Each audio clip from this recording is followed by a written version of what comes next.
point local weather.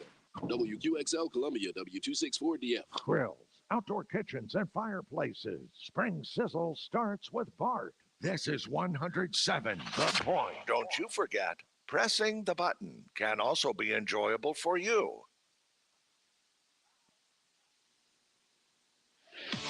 This is Sports Talk with Phil Kornblum, Chris Bergen, and Pat Daniel. Sports Talk is heard across the state on radio affiliates of the Sports Talk Media Network and is streaming live on SportsTalkSC.com, as well as Twitter, Facebook, and YouTube. The South Carolina Education Lottery lucky number to call in is 888-898-2525. That's 888-898-2525. Now, here are Phil, Chris, and Pat with tonight's edition of Sports Talk. All right, so there's two coaches in our state who still have the whistles around their respective necks. Dawn Staley, USC women. She was named National Coach of the Year today. And you had Aaliyah Boston named National Player of the Year and Defensive Player of the Year today up in Minneapolis. And then there's Cliff Ellis, who has his team playing for a championship tomorrow night in Conway against Fresno State, the basketball classic tournament, and going for 20 wins on the season and getting closer to 900 wins in his career. Can the cliffhanger, a guy that won an ACC regular season championship at Clemson and an SEC championship at Auburn, get it done tomorrow night? So we've got a couple of teams that have a chance to bring home the hardware. Chris, who's been on the call of Coastal Carolina this season and for several seasons and had that dramatic call that we don't have a copy of, had that dramatic call of the shot to win the game the other night. Oh, do you have it? Did you find it? No, I do not. I don't record the games all that often and don't have access to them. But, boy, what a great ball game it was down in South Alabama, especially. And I'll give USA a lot of credit for a team that was missing their two leading scorers. Really, at this time of year, if you're not in the NCAA tournament, I think for coaches, it's a little more difficult to get you guys motivated. But they played about as well as they possibly could have, considering they were missing 30 points off of their team average. But Rudy Williams at the end became a hero. The transfer from Kansas State, a Canadian on Coastal's team from Hamilton, Ontario, hit his only three-point attempt. Not just his only three-point shot, his only three-point attempt of the ball game. And it was actually on a missed play, because he was not the intended target on that missed play. And I'm sure Coach Ellis can delve into it much better when he joins us later on in the program. But he was not the intended target on Monday. The ball actually rolled over to him on the right wing and then realized that he had about 2 seconds to make a decision. He fired up a three and didn't miss anything. I mean, hit the bottom of the net. And so Coastal's on its way for the second straight year to try and claim what Cliff Ellis likes to chat about, a mid-major national championship. Did not get it done last year in the CBI. Lost to Pepperdine. See if they can get it done tomorrow night and bring home some hardware to Coastal Carolina to sit alongside that national championship for baseball. Well, much to your surprise, I was recording your play-by-play. So here is that moment. And he's got the ball on the left side, and he goes up to shoot for the three-pointer. It's good. It's good. And the shot and clears win. Shots win. Shots win. Shots win. Shots win. We throw in a little. Am I pretty close? You weren't far off. It was not the final play of the game, though. South Alabama did actually get the ball inbounded and threw a Hail Mary from three-quarter court that wasn't close. But, yeah, you were pretty spot on. Well done. Well done. Well, I don't do a good Bergie, especially when I'm fighting a head cold. But that's sort of probably what it sounded like for the thousands of Chanticleer fans who were tuned in to the Chanticleer Sports Network. So Cliff will join us at 7:05. Dabo Swinney tonight at some point. He's probably meeting with the media right about now. They had a scrimmage today, second major scrimmage of the spring for the Tigers, so we'll bring you that. Update some of the news notes of the day as well with our Founders Federal Notebook. We've got recruiting for you too, and lots of your phone calls tonight. How are you feeling about the Gamecocks' chances to win the national championship? And now with Aaliyah Boston having won National Player of the Year, National Defensive Player of the Year. This is the Naismith Award. And so that's, I guess that's the big one, the biggest one. So the Gamecocks swept all three honors, Player of the Year, Coach of the Year, Defensive Player of the Year. So they win a national championship. Leah Boston is unanimous All-American, National Player of the Year. They have to commission another statue to be erected, don't they? Out in front of the I say this with all seriousness. No, They I know have you to do. commission another statue to be built out in front of the Colonial Life Arena, don't they? Hard to argue that point with Asia Wilson already with one out there. But my question is, when do you start considering doing a statue of Dawn Staley, not necessarily the players in which she coaches? Because if she wins her second national championship on a Sunday night, she's done more for that basketball program. Heck, she may have done more for the athletics department at USC than anybody in the history of the school. So then when you start looking at, hey, do we need to construct something for Dawn Staley, or do we wait until she retires and then rename? You know, I've been really upset. Dawn Staley that's Arena? the problem. That's the problem. I'm still stunned that it's not Frank McGuire Court at Colonial Life Arena. Well, their But aside argument from that- against that, I remember all that coming up back in the day. Of course, they do have a room named after him, Right. the Frank McGuire room. But their argument was, well, he never coached in this building. It doesn't And matter. I mean, I'm just telling you, that's what, there was argument about that because at the old Coliseum, it was called Frank McGuire Arena. And because that's where he coached and that's the building that he constructed. Okay, So fair enough. they felt like, if I remember correctly, they felt like, to honor him with a court or the building would not be appropriate since he had nothing to do with it. But they did give him a room. All right, fair enough. So They if you're gave going to him go a that room. route, they gave him a He has a room. room.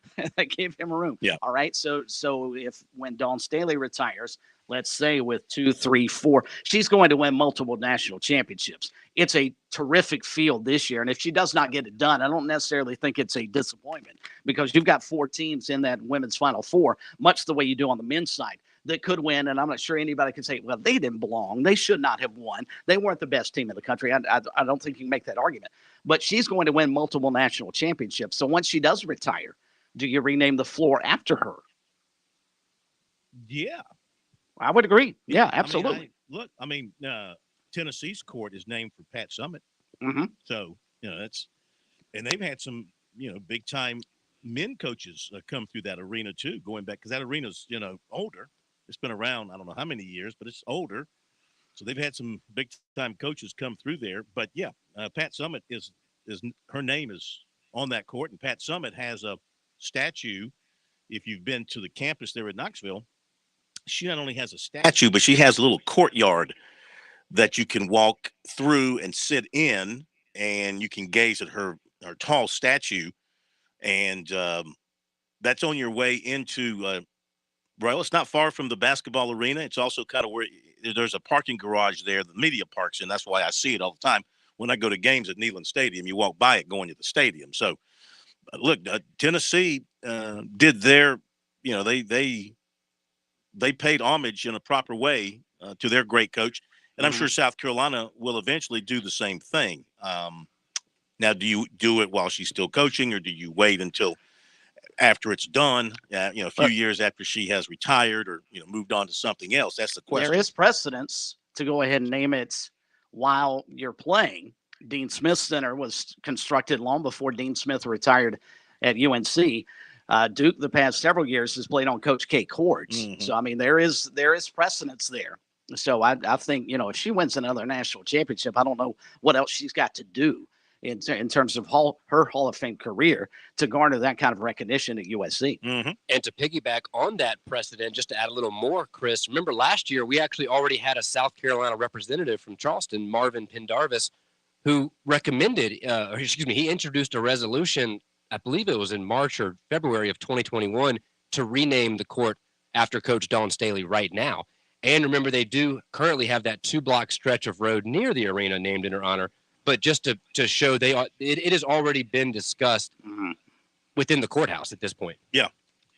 And Ray Tanner has a street named after him. Sure. Right there. And there's George Rogers Boulevard, and George has a statue as well. So, I think the one area, well, there's 2 areas I think they've kind of come up a little bit slack in. And if you're going to recognize people this way, there should be more, I think, from the late 60s, early 70s era of basketball.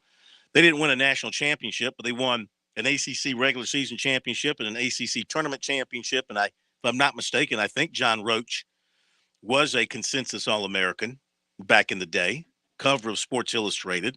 I know they've got the Hall of Fame thing inside the arena, but is that enough to recognize those guys? I mean, I guess apparently it is. And what about baseball? Baseball is, woefully short of recognizing the great players. Though I did notice last night, by the way, South Carolina lost to PC last night, 9-6. Did you know in their last 6 meetings with the Blue Hose, the Gamecocks are 3-3? Elton Pollock owns USC, doesn't he? I guess he's got a share of stock. But I didn't see this. If this had been up earlier, I didn't notice it. I noticed it last night as I was walking out. If you know how Founders Park is, you walk in and they have these brick, I guess you call them columns that, and the fence runs through these brick columns. You know what I'm talking about? The brick. I do. The fence that encircles the outside of the stadium. They have these little brick columns, I guess is the best way to describe them. But anyway, on these columns, as you walk down past on the side where the South Carolina bullpen is, which would be, if you're walking straight ahead, you'd be walking from center field past right field. And they have put plaques up on all of these brick columns. Pretty plaques, pretty dark. They're black, and I think it's like maybe silver lettering in there, but they are recognizing all of the South Carolina teams that went to Omaha over the years. And each one has a plaque remembering that. And I think that's something they've just recently put up, because I just noticed it last night. And I've been to, a lot of their games and had noticed it walking out before. So, but is that enough? Should they do more? For baseball, with the tradition that USC baseball has, I wholeheartedly think they should. You can go back to the 70s teams. You can go back to the early 2000s teams, the 90s teams. I mean, there's so many teams they could honor at Founders Park that I think they should. And I think USC has been criticized, and deservedly so, for not recognizing some of its history. Remember the famous saying that Steve Spurrier, when he walked into Williams-Brice Stadium, could not believe there was less history posted around the facility as it was. And I think they could do a much, much better job than what they're doing now for all their sports. And certainly baseball is one of the marquee programs at South Carolina that deserves that kind of recognition. All right, our phone number, 888-898-2525. That's the South Carolina Education Lottery lucky number. Here on Sports Talk, we're welcoming your phone calls after the break. You can pick up on what we're talking about. Bring something else to the table. And since 2002, more than $4.2 billion in lottery proceeds have been used to fund scholarships and grants for South Carolina students. Learn more about the lottery's impact at sceducationlottery.com/education wins. Playing for fun is a win for education. We'll be back. Your phone call coming up. Parents ask, what's the best way to save for college? I'm State Treasurer Curtis Loftus, and my answer is always open a Future Scholar 529 college savings account. It's easy. You can get started online with any amount. It's flexible to adapt to your child's college dream. And you can deduct 100% of your contributions from the South Carolina state tax return. So what are you waiting for? Go to FutureScholar.com and see why it's the smart, easy way to save for college. FutureScholar.com. The countdown is on, and Columbia Fireflies baseball is right around the corner. Join us at Cyber Park for Fireflies opening night Friday, April 8th at 7:05 p.m. as the Fireflies battle in-state rival and Atlanta Braves affiliate, the Augusta Green Jackets. Make sure to stick around after the game for a fireworks spectacular. Fireflies opening weekend continues Saturday, April 9th with our Royal Celebration and another post-game fireworks show. Bring your whole family for Sunday Fun Day where kids can run the bases after the game. Tickets start at just $5. Visit FirefliesTickets.com to get your tickets today. We're with Major Billy Downer of DNR Major. It's always a good time for folks to remember to get those licenses renewed. Doesn't matter what time of the year, it's always a season in, whether it's fishing or hunting. Make sure to check your licenses, make sure they're up to date. If you need a hunting or fishing license, you may go to www.dnr.sc.gov to purchase your license online or to any local licensed vendor in your local area. And don't forget to join us for SC Wild from DNR with Major Billy Downer on Sports Talk on the Sports Talk Media Network.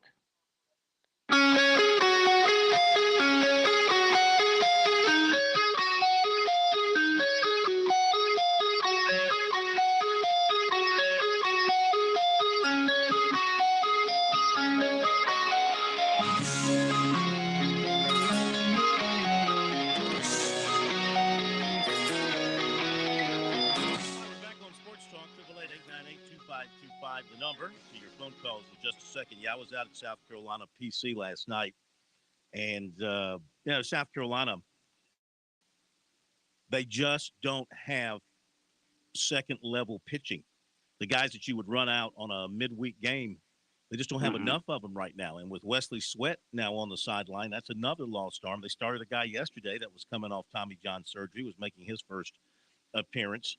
But not only that, they only had 7 hits against PC. They only had 2 hits against the PC bullpen over the last, 4 innings or so of the ball game. And PC was able to, they ran a player who was actually a shortstop, the Gamecocks did. And they liked his arm. They ran him out there in the 9th inning, and he got hit pretty hard. So, they're really scrambling. And it's going to be that.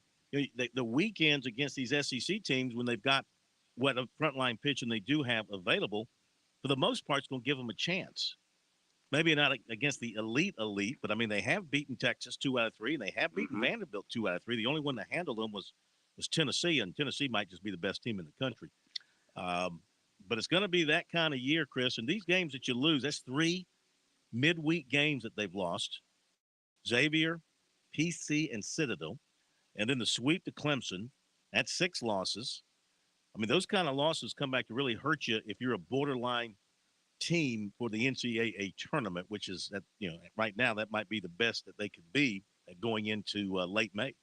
Yeah, because all of the goodwill that they've earned, and Mark Kingston, you could tell he was bristling a little bit. Hey, remember, this is the same team that took 2 out of 3 from Vanderbilt over the weekend. The problem is you can't drop games to a team that was 9-14 coming into play last night, and it's coming. Oh, go ahead. I was going to say, and is coming off a 36-4 loss to Campbell in a game Phil Kornblutz that should have been called after the 7th inning. Give me one reason why you should have to play 9 innings in a 36-4 ball game. What was the score after 7? Let's see. They scored 11 runs in the 8, so 11 minus 36 25. Minus 11, 25-2. It was 25-2 after 7 innings. Yeah, that's might be a good reason. Might be a good reason to call the game at that point, But anyway, those crazy Big South games, man. You just never know what direction they're going to turn in. But point well made. Well, and there are 2 games that have occurred in the last 2 weeks involving teams in our state that have scored combined of the 4 teams 80 runs almost. You remember Coastal and Louisiana Monroe played a Sunday a week ago, and they had to stop the game when it was tied 17-17 in the 8th inning because of travel curfew. And then, of course, this debacle, 36-4. But back to South Carolina, those are games you just cannot lose if you're going to be a bubble team. And they're going to be a bubble team because you cannot anticipate USC going to the SEC baseball tournament and winning it because it just doesn't happen for them. Think about that. They've only got right now what you would consider to be 2 quality starters. That's not going to get you through a tournament, not when you have to go into your bullpen. Will Sanders is probably going to give you a good outing most any time. Okay. He's looked really, he's looked like Will Sanders. He's looked like the guy that you have expected every time out. And then at the back end of the rotation right now is the freshman who's kind of come out of nowhere and has pitched very well for them in his outings. And I think Matthew Becker should be if you're not going to move Will Sanders back to Friday, I think you ought to start Matthew Becker. That's what I was getting to. Matthew Becker has looked very good for them in his outings, but maybe Brett Thomas, as he gets more into it, is going to be able to help him some. Kate Austin pitched well this past weekend. Cam Tringali gave him a good inning last night. You got Aiden Hunter, but these are all, for the most part, really young pitchers. You're talking about Austin's a freshman. You're talking about Hunter is a freshman, and Becker is a freshman. You throw Michael Esposito, who pitched some last night. He's given them some innings. They need Bosnick back, but there's no idea when he's going to be back. Gilreath has really struggled this season, and they just have not been able to get him right. His ERA is over 7. And they worked Michael Braswell in there some, but he got hit the other night. So they've got major issues there on the mound, and the weekday games are pray for rain is basically what they need. Pray for rain and see if you can get to the weekend. All right, our phone number. Oh, by the way, Coastal is playing as we speak. They're playing Wake Forest this afternoon It is 3-3, and they're in the bottom of the 6th. Darren Horn coming out of the bullpen. Hello. Not that Darren Horn. Yeah. Darren Horn it's just coming out going of the bullpen for Coastal. And it's just gone 7-3 now. Wake Forest. They just hit a 3-run home run in the 6th inning. So they've opened up a lead, and Coastal goes out on the road. Once they stay on the road, they go to Arkansas State this weekend in the Sun Belt. So not getting any easier for them. All right, let's go to the phones. 888-898-2525 is our phone number. South Carolina Education Lottery lucky number here on Sports Talk. Hank in Columbia, welcome into a Sports Talk. When are you heading up to Minneapolis? No, I head out tomorrow, Corn. Tomorrow. I knew you'd be going. Okay. Taking the red eye, taking the cheap overnight flight. Get a good flight, the morning flight or whatever. Yeah. But Corn, when you were mentioning about the floors, Texas A&M named their floor after their Gary Blair, their women's coach, about 3 weeks ago when he retired, when he did his last game. Mm-hmm. They named that coach, so that's another one. But, I think the biggest thing about honoring Dawn is how, her crowd that she's created that follows them is really a unique group because if you go to games like we get to go to games and stuff, there have been games where Clemson fans come in to our games. I'm talking about in Greensboro and places. Because they follow the team because of Dawn. I mean, he's a Clemson fan. And on last week during the regional, on that Sunday night, there were a bunch of Tar Heel fans and some Duke fans who returned to the game. And so we thought they, bought booklets. And so on the way in, we were asking them, who they're going to see. And they said even though the Tar Heel fans were, even though they got beat, they were coming back. They're rooting on Carolina because they really love Dawn. Well, I understand that. I mean, she is bigger than her program. I mean, listen, she's worldwide. You're talking about a great college player, a great Olympian, a great college coach, a great Olympic coach. I mean, she really dwarfs the actual program itself, the university, and the state of South Carolina.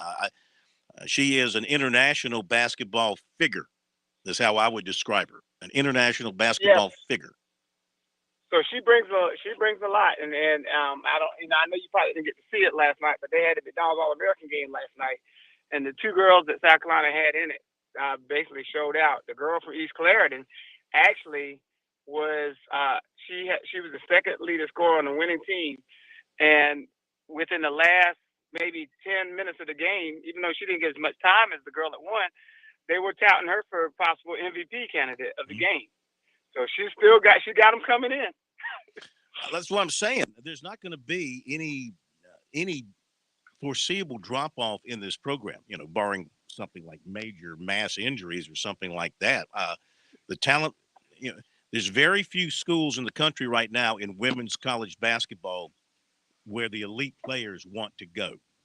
They only have a few schools to choose from where the emphasis now is so great that that's where they want to go, and that's where they grow up wanting to go to. We know who those are and who they. 4 of them are in the Final Four right now. Right, and you could probably name maybe 2 or 3 or 4 more times. So as long as she's there and doing what she's doing, the talent will continue to flow.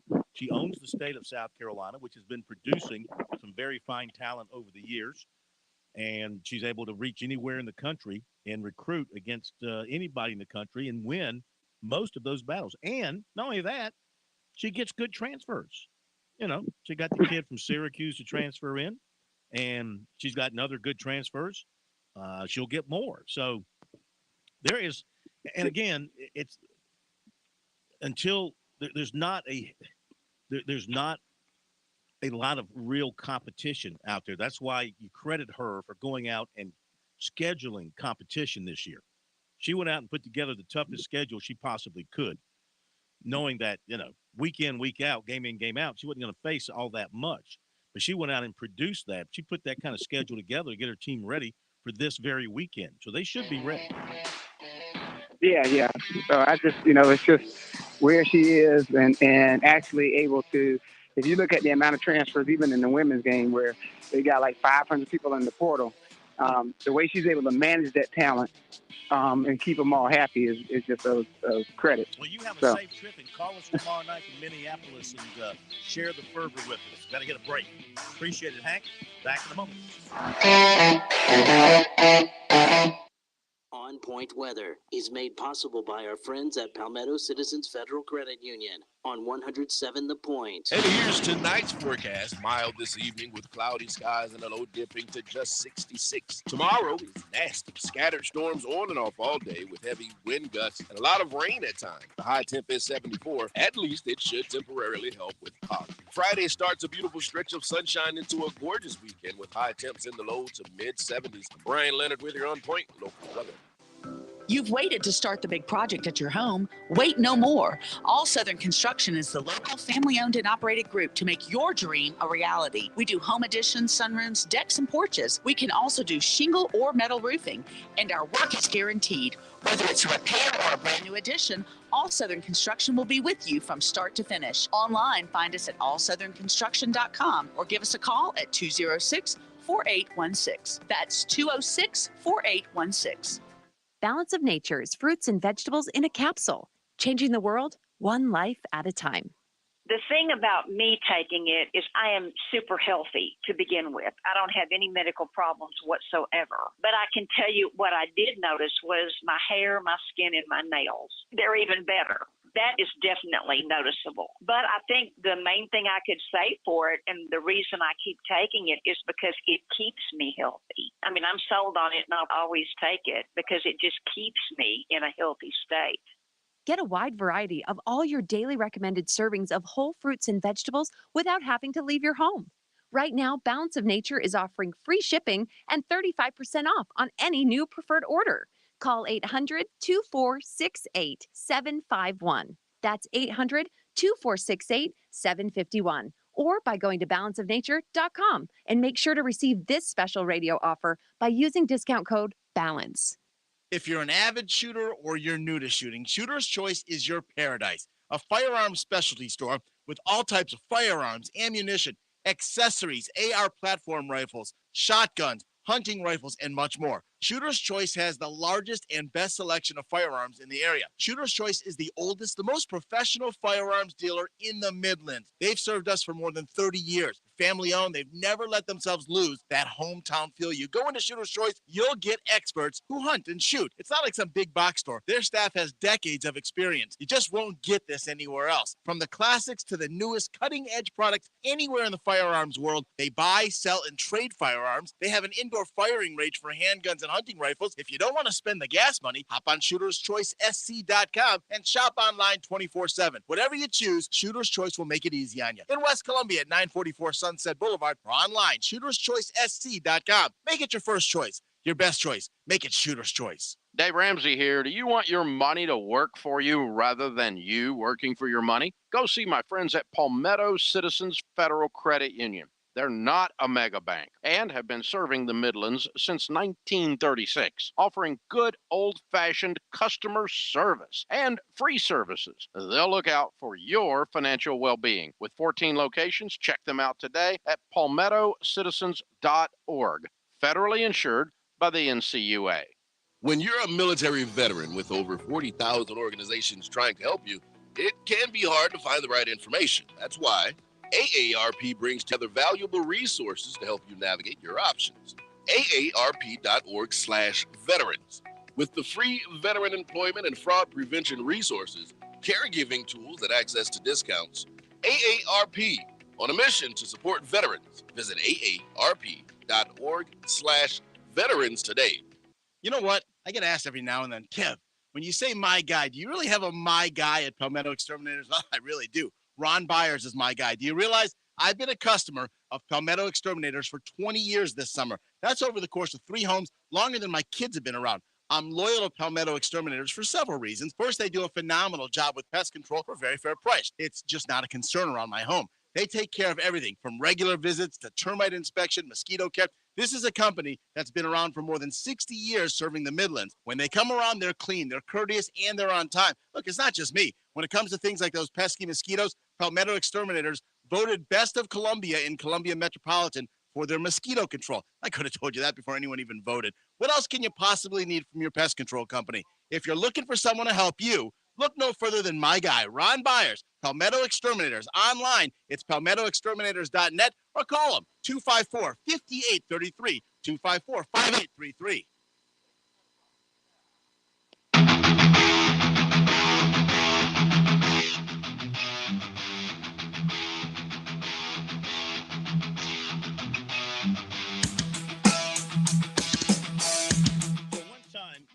Many years ago, in the early years of Sports Talk, when we were first captivating the state, and we've continued to captivate the state here on Sports Talk because we are the sports world influencers here in South Carolina. So anyway, we're having a show. Teddy Hefner was the co-host, and we were having a heated discussion that I no doubt was winning. And Teddy said on the air, I ought to walk across this table and punch you in the face. Now, he didn't do that. Oh, darn. But that was not staged. That was real life human drama being played out over the radio. And you, Mr. Bergen, you believe the Oscar slap was contrived. Absolutely. There is no way on this earth Chris Rock, as professional a comedian as he is, and my guess is a pretty good friend with the Smiths, would ever start making fun of Will Smith's wife without running that past him to begin with. And somebody from the Oscar, this might make for some interesting dialogue afterwards. We need the ratings. No one's watching these award shows, especially the Oscars. They've gotten so political over the years. No one cares. And you can't tell me that he's going to walk up on the stage, slap him in the face, and then, oh, by the way, a couple of minutes later, get an award for King Richard and talk about love and all this. Give me a break. That was as staged that was about as bad as WWE wrestling. That was as staged as anything I've ever seen, and it worked because it happened Sunday night. The only thing the Coastal men's basketball team, the players, were chatting about on Monday morning afterwards was the Oscars and the slap. Yeah. Those kids are 18 to 22 years old. There was no way they'd ever watched the Oscars, but they knew about the slap because it was all over social media, and the Oscars won because here we are 4 days later, and we're still chatting about something that was staged and was as contrived as professional wrestling. I do wonder why he didn't punch him. A slap versus a punch. Yeah, because a punch might have actually hurt. Yes. I mean, a slap hurts, obviously. I understand your questioning of all this. The fact that Chris Rock kept his hands behind his back as he was walking up. Right. Maybe he trusted his friend wasn't going to do something like attack him. But it was a slap, not a punch. You would have thought a guy enraged like that would have had a closed fist, not an open hand. But then again, on the other side, you think about Chris Rock maintaining his composure and not wanting to make it worse than it already was. And yeah, because he knew it was coming. The show. But you knew it was coming. Planned, huh? Absolutely. You'll never convince me otherwise. That was not planned. Pat's got something. Oh, I just wanted to add that the internet remains undefeated. And I don't know if you guys had seen this yet, but a video from 1991 from the Arsenio Hall show has resurfaced where Will Smith cracked a joke about one of the leading band members in Arsenio Hall's. You know how talk shows always have like a band. Well, one of his band members was suffering from alopecia. Oh. And Will Smith cracked a joke on national television during the Arsenio Hall show. And then as fans started to boo him, he made the exact same reply or retort that Chris Rock did, saying, hey, guys, it's just a joke. Relax. It was just kind of funny now seeing, how you can get caught, 30 years after the fact. Okay. Happy to know that you feel that way there, Mr. Bergen. Phone number, 888-258-2525. You are the outcast of the show. You are the rebel. Okay, fair enough. You are the rebel. Before we get to the phones, though, I just saw this come across Twitter, and I want to throw this out to our audience and see how they feel about this. Of course, Duke and North Carolina play this weekend. Eric Church, a big country music star. He's I think a big North Carolina fan. He has actually canceled a concert this weekend so he can watch the national semifinals. Wow. The question is, should he have canceled a concert knowing that I'm sure it was a sellout? What do you tell your fans?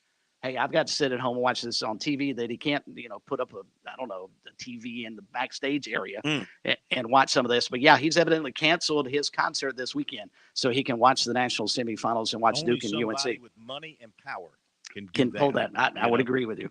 All right, a few quick notes brought to you by Founders Federal, our notebook. And keep in mind, mortgage rates are going up. You can still get mortgages from Founders Federal in the 3-point-something range, 3.22, 3.5, I think it is. But they're going to go up, and they're going to go up and up here over the next little while.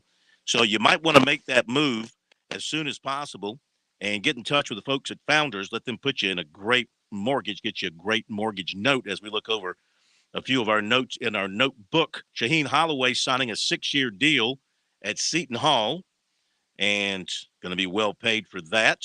Missouri transfer forward Trayvon Brazile announced he will transfer to Arkansas. Rich get richer.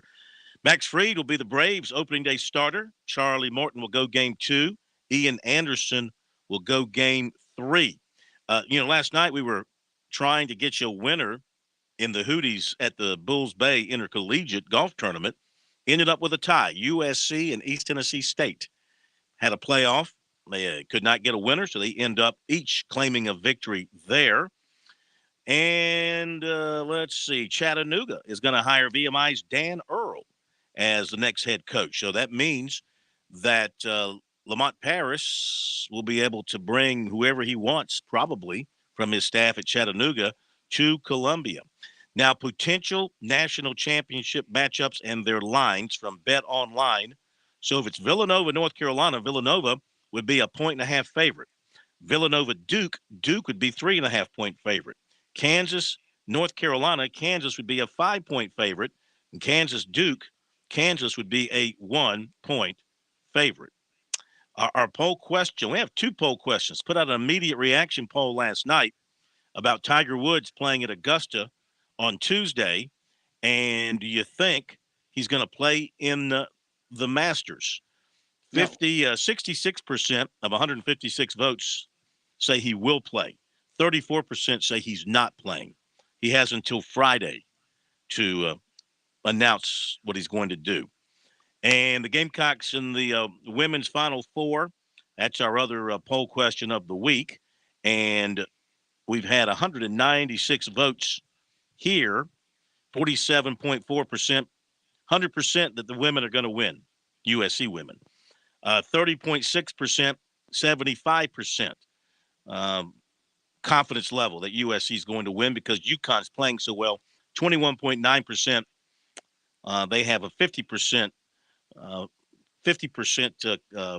feeling of confidence feeling because they're worried about the semifinals, worried about getting past Louisville. So we'll see. The Louisville matchup, I haven't looked very much at it at this point, Chris. Have you checked out the Louisville team and what they might bring to the table against the Gamecocks? Well, if history plays into this, South Carolina should win going away. They have dominated the all-time series with Louisville. Most of that, I think, goes back to when the two were in the Metro Conference against one another.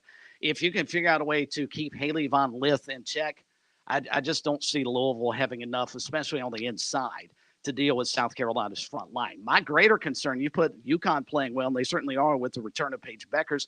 Don't discount how good Stanford is and how good the reigning national champions are.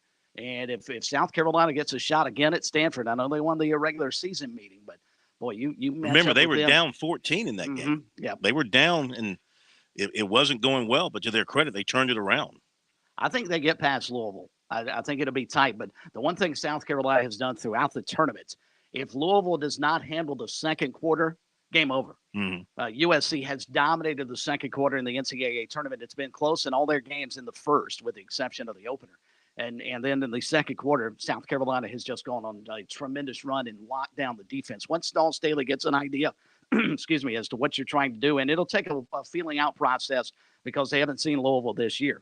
But I think by the late second quarter and on into the second half, I could see South Carolina moving ahead just enough to keep Louisville at bay. I'd be much more concerned about Stanford coming out the other side than Connecticut, because if you can find a way to slow down Paige Beckers, and I realize that's a tall task. It's like trying to slow down Aaliyah Boston. But I think Stanford is the much more concerning matchup of the three possibilities out there. All right.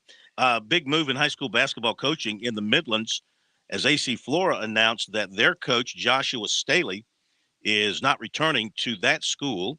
And Lou Bezjak from the States reported that he's going to end up at Ridgeview, replacing Yerrick Stoneman, who is leaving to go to Oak Hill Academy. So the AC Flora job is coming open. And again, it looks like Staley is headed to Ridgeview, going from one power program to another. He led Flora to the Class 4A championship game this year, losing to Wilson, their third title appearance since he took over the program back in 2014. They won it all in 2016 and lost in 2015. All right, back to the phones we go. 888-898-2525 is the phone number. It's Frank in Sherrall. Hello, Frank. Welcome into Sports Talk. How are you? I'm doing good. Thank you, Phil. How y'all doing? We're doing great. Thank you. Not a big caller, but I'm a big listener. Listen every night. And I think you hit the nail on the head. I think Dawn Staley right now is the biggest thing. Probably come through USC athletics in a long, long time. She owns South Carolina, and I do think that as long as she's there, South Carolina will be a power. Don't think any of the recruits going to fall off. I just think that they will be a perennial power for as long as Dawn Staley chooses to stay. And I think that any statue or any accolade that they can give her now or after her retirement is well deserved. But I also think that you hit the nail on the head when you said that some of the past players and coaches that has paved the way for USC athletics, such as Joe Morris, some of his players, the fire ant defense, Alan Holden, Mike Mitchell, Mike Holt, the dual quarterback threat, the linebacker James Seawright that they had. If I'm not mistaken, I think Joe Morrison actually took the football team to probably their highest ranking. I forget what year it was, but if they could have beaten Navy, 84. I think it was in the 84. In 84, they would have went to number one. I don't think Steve Spurrier ever took them that high. No. And I know you mentioned John Roach, but how about Alexander England? Oh, yeah.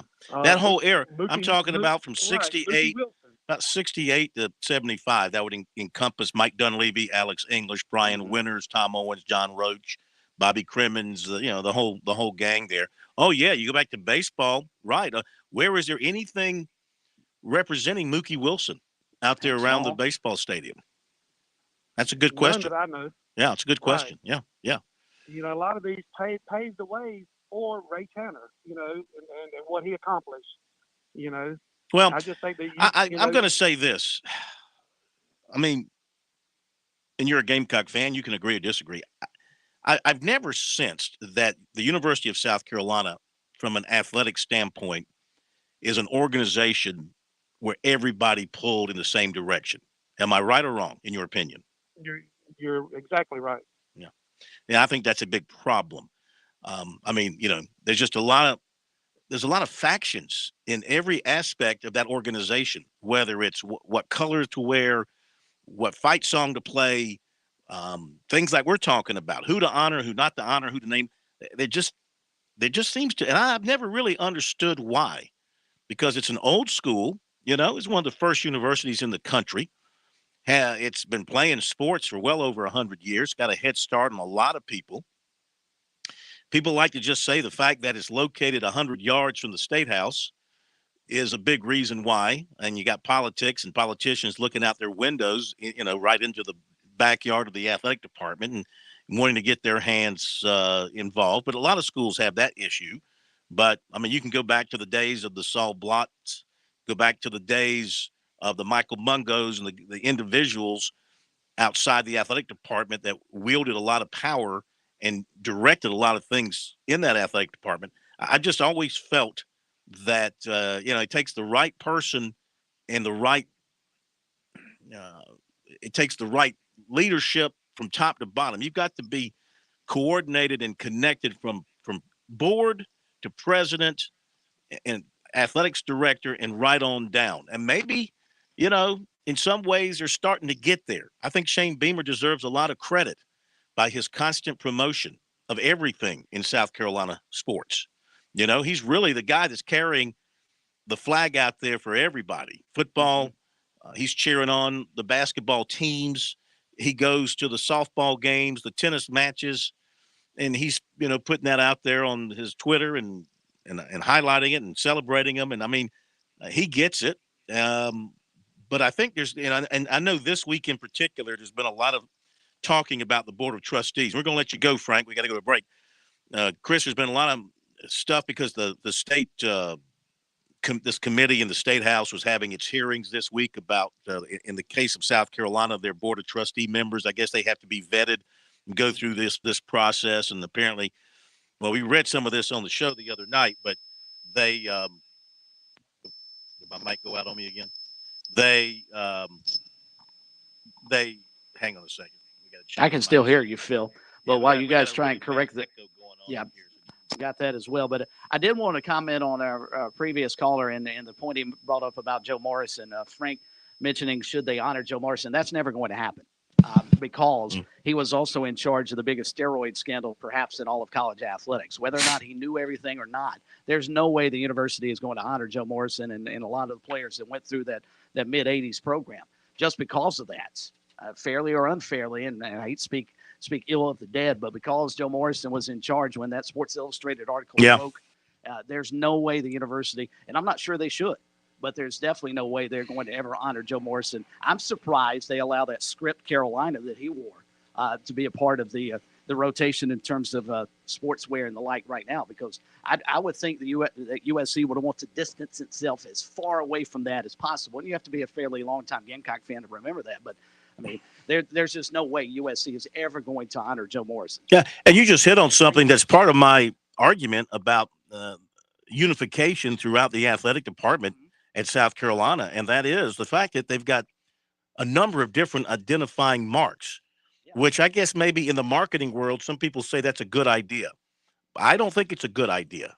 I think you have one identifying mark. Clemson hit on it in the early 70s with their Tiger Paw, and they have rallied pretty much everything around that Tiger Paw. Alabama with that sort of script, for lack of better, the A. You know exactly who that is. Right. And other schools have tried to copy that. But, yeah, when you've got your own logo for baseball, you've got the script Carolina now that's starting to come back that was popular with football. You've got basketball and some of the other teams over there using the block C with the Gamecock in the middle. I agree with you. They need to unify that to begin with. Well, again, it just goes back to what I think is the bigger problem is that you just got a lot of different moving parts in that organization, and I don't think they are always in sync and moving in the same direction together, unified. How you make that happen and how you do that is, above my pay grade. But that is, I think, something that they have yet to resolve through a number of different athletic directors. We'll be back in a moment. I learned that people are just looking for somebody to listen to them. You can't just start cutting somebody's hair and you're going to be quiet the whole time because you're not going to be in business long. The South Carolina Education Lottery has provided over $800 million to help students attend technical colleges across our state, investing in a new generation of entrepreneurs, just like James. Your passion is our purpose. Parents ask, what's the best way to save for college? I'm State Treasurer Curtis Loftus, and my answer is always open a Future Scholar 529 college savings account. It's easy. You can get started online with any amount. It's flexible to adapt to your child's college dreams, and you can deduct 100% of your contributions from the South Carolina state tax return. So what are you waiting for? Go to futurescholar.com and see why it's the smart, easy way to save for college. futurescholar.com.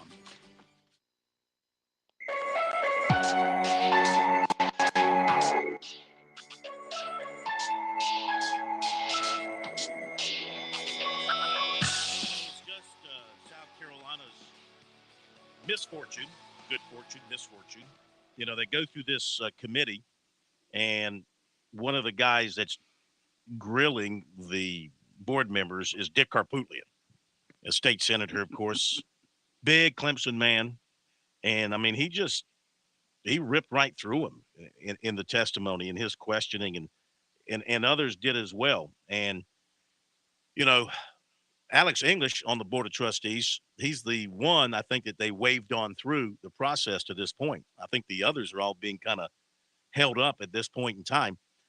One thing that the university has to do with its Board of Trustees is reduce it. They've got too many members. Go back and look at the roster of the Board of Trustees. It's huge.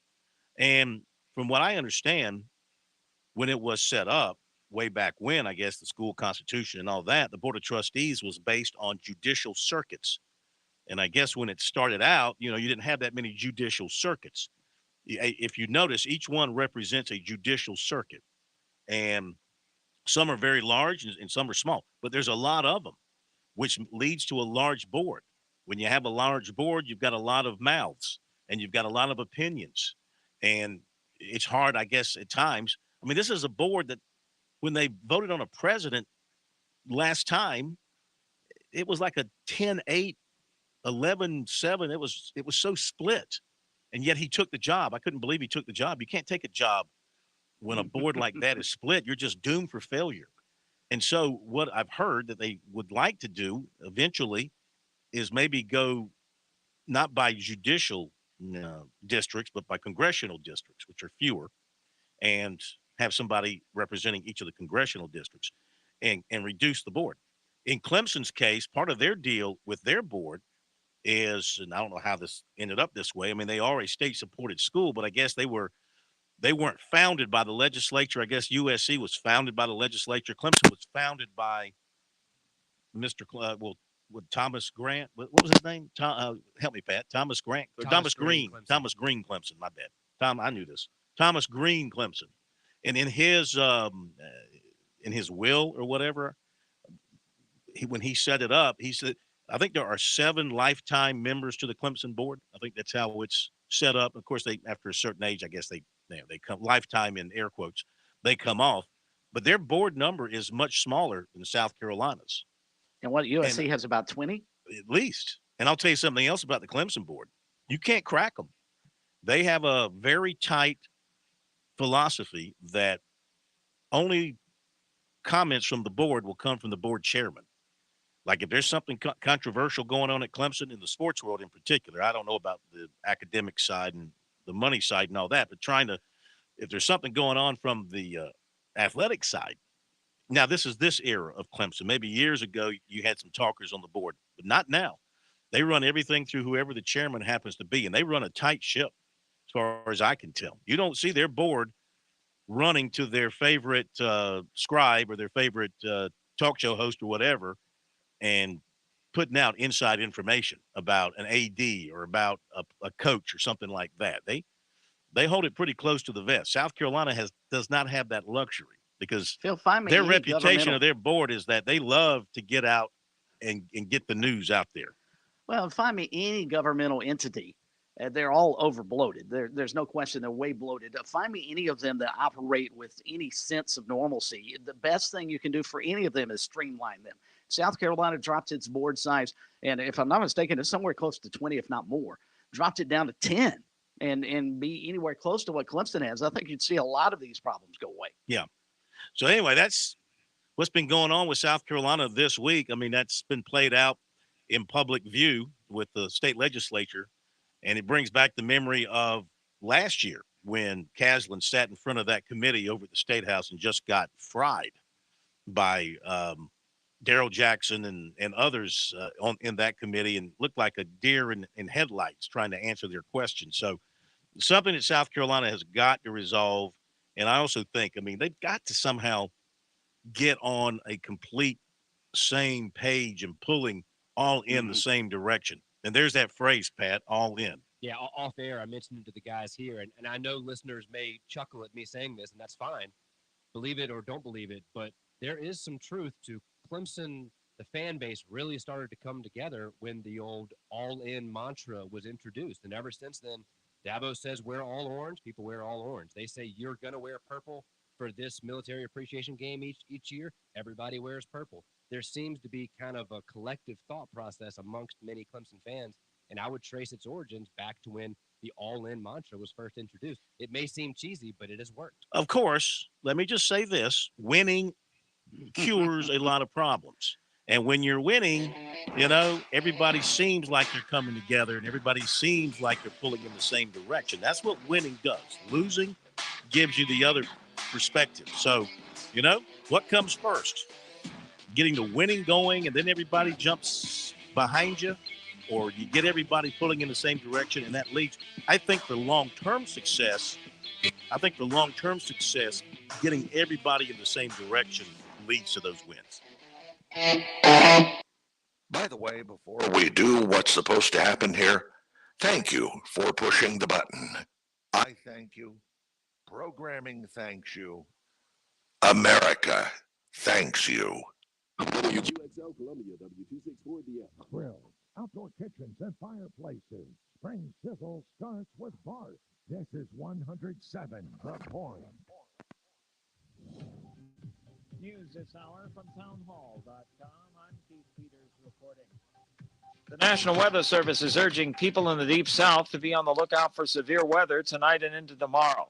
National Weather Service meteorologist Bill Bunting at the Storm Prediction Center says so far this year, 8 people have died from tornadoes. Whether or not folks survive often comes down to how seriously they take the threat.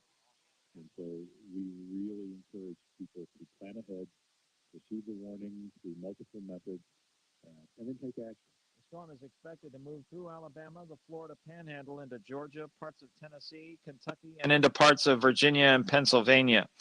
The Biden administration has launched a new website to help Americans navigate the pandemic. White House correspondent Greg Clugston reports. The president announced the rollout of the COVID.gov website. A one-stop shop where anyone in America can find what they need to navigate the virus. Tools such as COVID-19 tests, vaccines, and updates on infection rates around the country. He also urged Congress to pass additional funding for vaccines and treatments. After his remarks, the president received his second COVID booster shot. Didn't hurt a bit. Greg Clugston, Washington. The Los Angeles City Council voted to end its mandate for many indoor businesses and operators of large outdoor events to verify that customers have been vaccinated against COVID-19. The measure received enough votes Wednesday to pass as an urgency measure, so it can take effect quickly after it receives the mayor's signature and is published by the city clerk. It's not immediately clear how quickly that would happen, but officials say the verification ordinance will not be enforced in the meantime. On Wall Street, the Dow down by 65 points, the Nasdaq dropped 177, the S&P 500 lower by 29, oil up to 107.46 a barrel. More on these stories at townhall.com.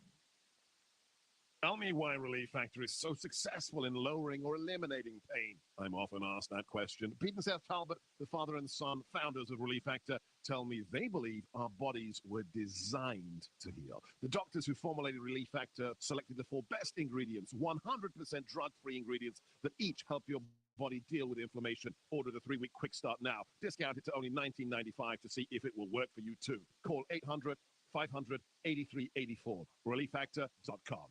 The word is out. People are abandoning their overpriced wireless carriers and flocking to Pure Talk for the same 5G coverage, but at a fraction of the price. In fact, the average family saves over $800 a year when switching from Verizon, AT&T, or T-Mobile. Get unlimited talk, text, and 6 gigs of data for just $30 a month. Go to puretalk.com, then enter promo code HALF-OFF, and you'll save an additional 50% off your first month. That's puretalk.com, promo code HALF-OFF.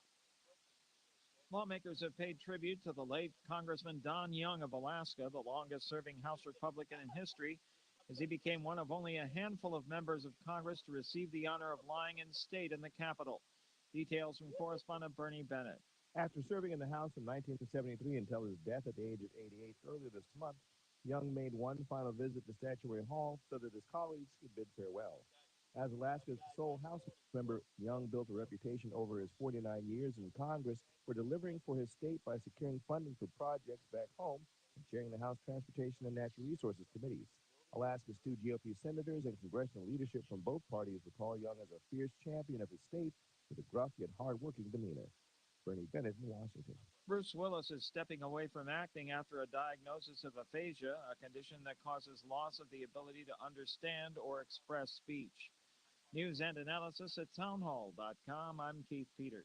On Point Weather is made possible by our friends at Palmetto Citizens Federal Credit Union on 107 The Point. And here's tonight's forecast. Mild this evening with cloudy skies and a low dipping to just 66. Tomorrow is nasty. Scattered storms on and off all day with heavy wind gusts and a lot of rain at times. The high temp is 74. At least it should temporarily help with pollen. Friday starts a beautiful stretch of sunshine into a gorgeous weekend with high temps in the low to mid-70s. Brian Leonard with your On Point local weather. WQXL Columbia, W264DF. Grill, outdoor kitchens and fireplaces. Spring Sizzle starts with Bart. This is 107 The Point. Come on, hit it. Do it. You know you want to.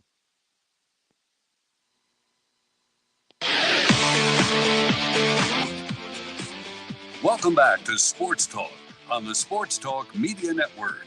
You can reach the guys with the South Carolina Education Lottery lucky number, 888-898-2525. That's 888-898-2525. Now back to Phil, Chris, and Pat with the second hour of Sports Talk on the Sports Talk Media Network. Okay, everybody, welcome back into Sports Talk Media Network here on this Wednesday night edition.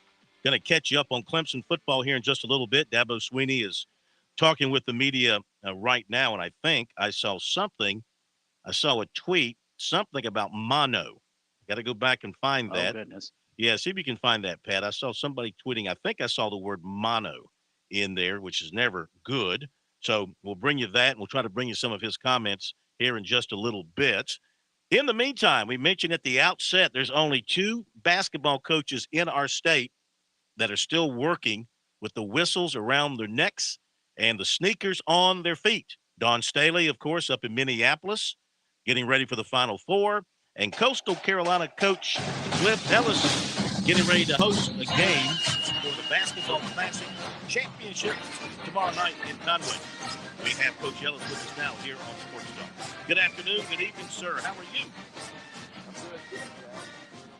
We're doing great. Appreciate you joining us tonight. And I know that it's always exciting to still be playing basketball on the last day of March. Maybe you wanted to be playing into April too, but this isn't half bad playing the last day of March. No. Well, the NCAA is what you want, but as you well know, Power 5 schools dominate the NCAA tournament. At the same point in time, there are postseason tournaments. There's 4 of them, and we're in the finals of the CIT Basketball Classic. We play Fresno State tomorrow night, and as we play, I think there's only I think the NIT finals are tomorrow night.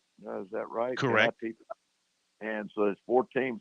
There's 8 teams left, and we're one of them. So you're always glad to do that. We've won 3 games in this postseason tournament. We've got Fresno State tomorrow, who's got a very good basketball team with their 2 7-footers. And we're excited about it.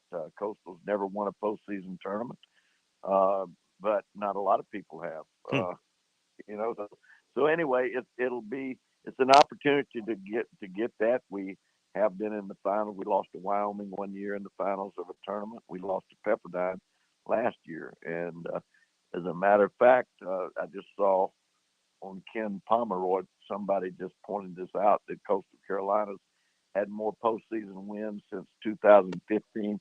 I think 5th or 6th in the country in postseason wins. So we're proud of that. We're very proud of it. Well, look, coaches like to coach, coaches like to compete, and coaches like to win.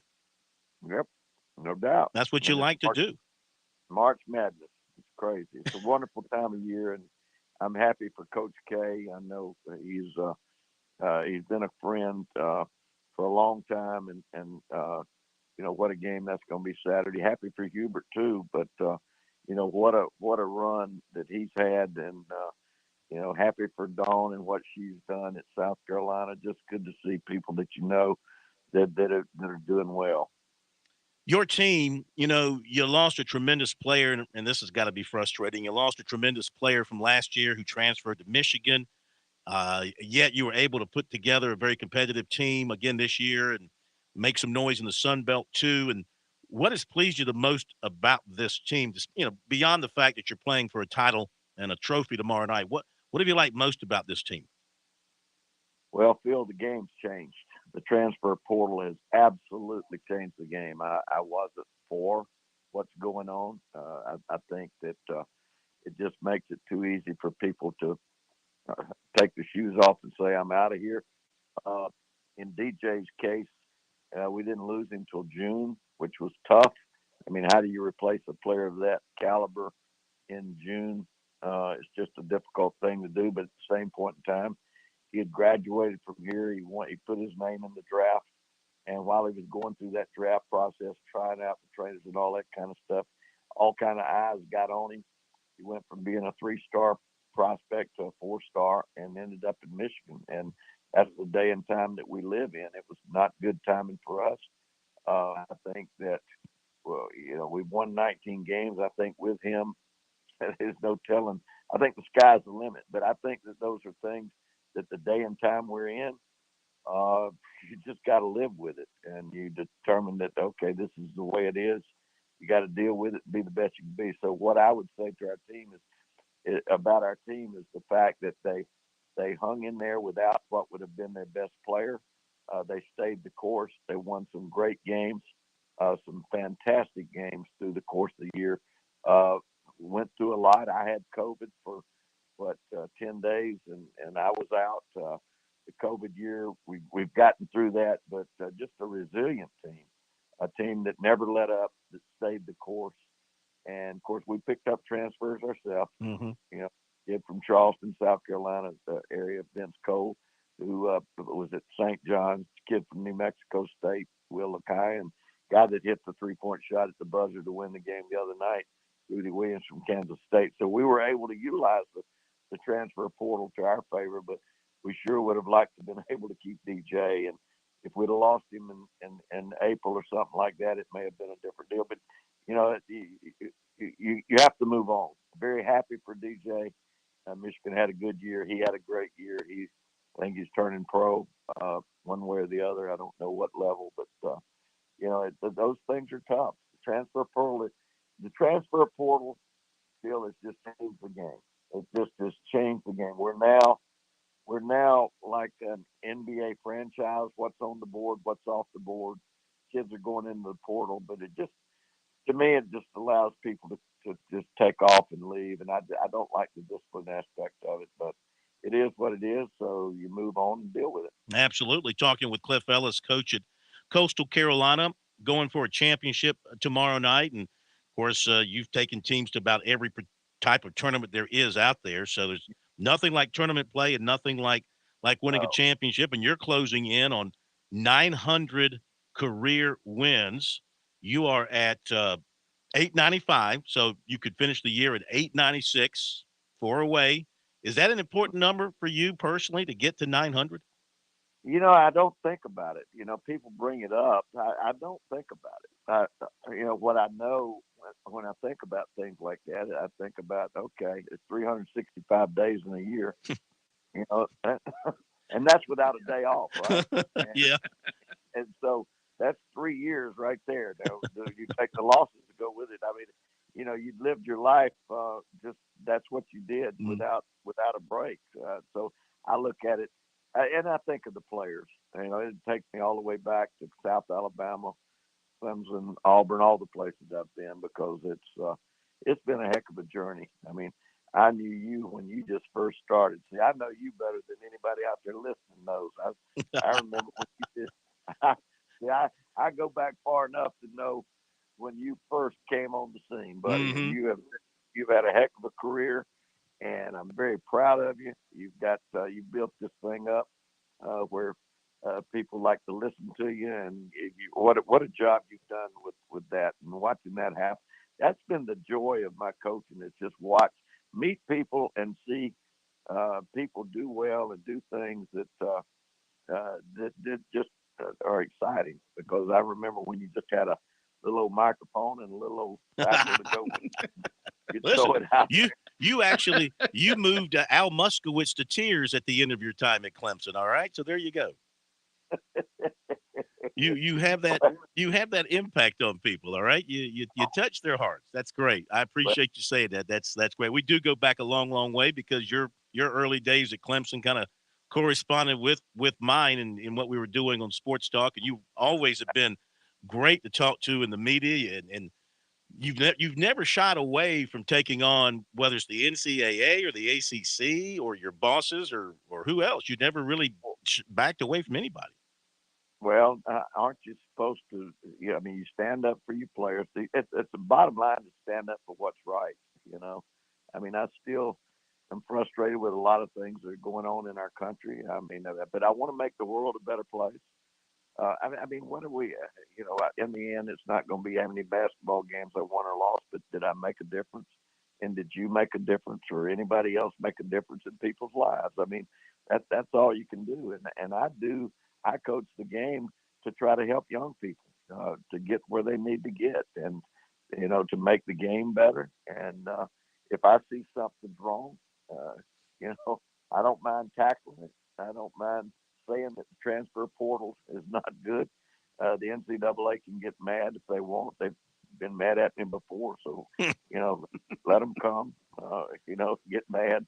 It's just, but it is what it is, and it is what it is. So you stand up for what you think is right, and a lot of people are not going to like it. Coastal Carolina head men's basketball coach Cliff Ellis with us here tonight on Sports Talk. They'll face Fresno State tomorrow evening in the championship game of the Basketball Classic at the HTC Center in Conway. And Coach, I'm looking at Fresno State at 22-13, and they remind me, at least in terms of their build, of a team you beat just a week or so ago in Florida Gulf Coast, especially on the inside.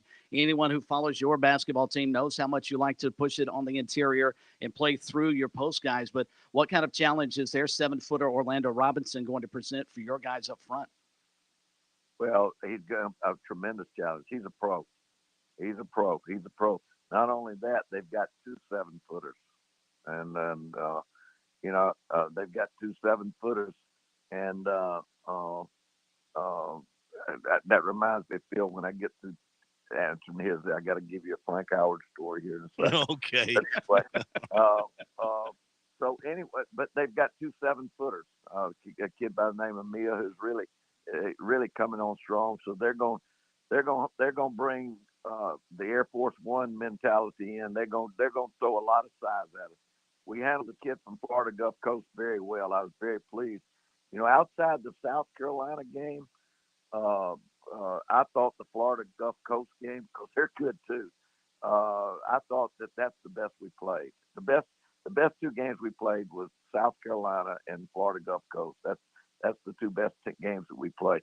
This is going to present the challenge that Florida Gulf Coast did, and we handled it. They're, the big thing in these situations when they set ball screens, a lot of those bigs have to lay back, and that kind of helps us a little bit because we can maneuver, around the screen and maybe take the big guy and make him stumble a little bit or what. But anyway, we'll try to maneuver the same way we did against Gulf Coast, you in a situation like that, you're not going to beat those guys around the block. You got to pull them out. You've got to knock down shots. And that particular night, everybody was on fire. So we'll have to pull the bigs out with our ball screens and make them guard outside some, and maybe open up a back cut or something like that. And if they were not now California and I thought they were listening, I wouldn't have given you that answer. I'm trying to do a little prep work for tomorrow night, Coach. So I appreciate that. Yeah. Well, I just gave you the scouting report. So anyway. All right. What's your Frank Howard story? All right. I'm at Clemson. All right. Because we mentioned the 7-footer. I have just arrived at Clemson. Frank Howard, whose office was down the hall, and I love the man. I enjoyed visiting with him. He comes up and he stops, and I'm standing in the office. He says, "Coach, I heard you got 2 7-footers." I said, "What?" "No, I heard you got 2 7-footers." I said, "Where from?" He said, "China." I said, "China?" I said, "Well, what's her name?" He said, "Win One Soon." He had me on that one. I said, "My gosh!" I said, "That rascal." I said, so anyway, that reminds me, 7-footer, Win One Soon. He was telling me, "Son, you're here at Clemson. You better win some games. Well, look, you won 16, then 19, then 25. All right. You built it too fast, NCAA first round. Then you went down to 14. Then you won 19. Then you won 24 in 89, 90. That was, I guess, and you were a Hail Mary away from the Elite Eight that particular year. Oh, yeah. And then I stood up for Wayne Buckingham, who won his case, but it took long. That finally we kind of got, it's just, a lot of things are going on there. But anyway, I took the Auburn job, and I really, I really appreciate the time that I had at Clemson. I really do. It's, the one thing about it, that those teams back there, in that run, and you were there, from the Horace Grant to the Campbells, Davis to the Chris Whitney, Sharon Wright, we were producing. But, we just had some administrative disagreements, and those things happen. But, those things come along. But time heals a lot of things, and Clemson moved on, and I've moved on. And I love Clemson dearly, but I love every school that I've been at. South Alabama, Auburn, Clemson, and Coastal Carolina. And, I've been here longer than any place. And I really love this place here. And that's where my heart is now. Can you believe 15 years at Coastal? No, but I can't. Where's the time been since you and I first met? Yeah. I mean, it goes by. So you just make the most of what you do. And, that means life's good. That life's good. Well, the difference between the two of us, though, is you still look good. And you're 10 years older than me, and you still look good. I look like the over the hill. When I saw you long ago, you didn't look that bad. But you can still sing. You can still sing and dance. Well, I don't know about the dancing part, but I can sing for a little while. I can't sing as long as I want. But, I think Krzyzewski looks good. Boeheim looks good. Krzyzewski can't walk hardly. But Are you surprised? Are you surprised that you're going to be, depending on how much longer you want to go and how much longer do you want to go, are you surprised that you're going to be the last one probably standing of that group? Boeheim's ahead of me now. He's not going away. He's going to try to catch Krzyzewski. He'll try to catch him. But I don't worry about that with regards to it. But, I just found that somebody just pointed out that, when I got COVID, that it's the longest consecutive coaching streak. I think now here's a good Tim Beret story. All right. I think if somebody put out 1,400 and something games, Tim Beret immediately said, but that wasn't Division I. It was like 1361 Division I, and he's right. Yeah. Division I coaches that was the most consecutive games that anybody coached without missing a game. So that's a record within itself. I didn't realize that, but you get the Tim Berets and people like that in the world, they don't miss anything. No. And they don't miss it. And so if you think about 1,361 games, 365 days, and here I go again, almost 5 years without missing a game and a day of work. But somebody said it was the Cal Ripken. Might have been you. Was it you? Probably Bergie. Probably Bergie.